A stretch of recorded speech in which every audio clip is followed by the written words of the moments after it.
Kwa majina naitwa Dr. Jafari Rajab Sefu, mzaliwa kata ya Bukoli, mgombea ubunge jimbo la Busanda.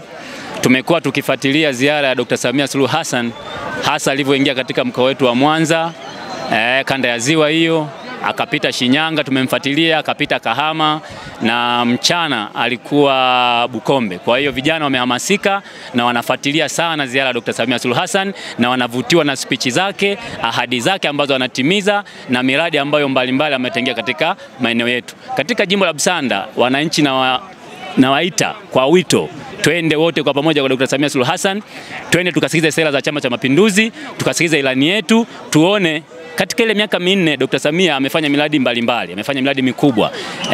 Kwa mfano naweza nikazungumzia mradi wa Uviko, yale madarasa, kajenga madarasa mengi, mpaka sasa madarasa yanabaki, vyumba vya madarasa vinabaki, wanafunzi bado wanaonekana ni wachache. Kwa hiyo sasa tunahimizwa kuongeza idadi ya watoto mashuleni.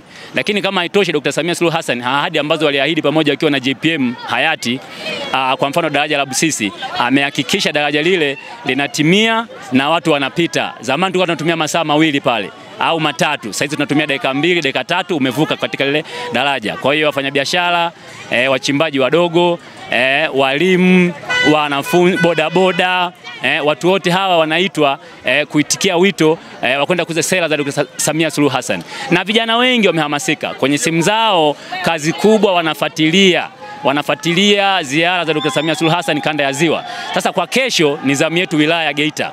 Kwa hiyo tunaita watu wote waje, viongozi wa chama, viongozi wa dini, makundi ya bodaboda, mama lishe, watu wote, wakulima na wafugaji, waje wasikie sera za Dr. Samia Suluhu Hassan na wabunge wao tukijinadi pale mbele, akitutambulisha kwa mara ya kwanza. Kwa hiyo tunaomba sana tuungwe mkono wa kutosha, ili tuone ndani ya miaka 5 ijayo serikali ya Chama cha Mapinduzi inakwenda kutufanyia nini. Asanteni sana vijana, wamhamasike, vijana wa hamasa, vijana wa itifaki, vijana wa bodaboda, wachimbaji, wajasiriamali, tukutane pale katika viwanja vya EPZ ili sasa tusikie sera za wabunge na Mheshimiwa Rais anatuambia nini na atatuahidi nini. Asanteni sana.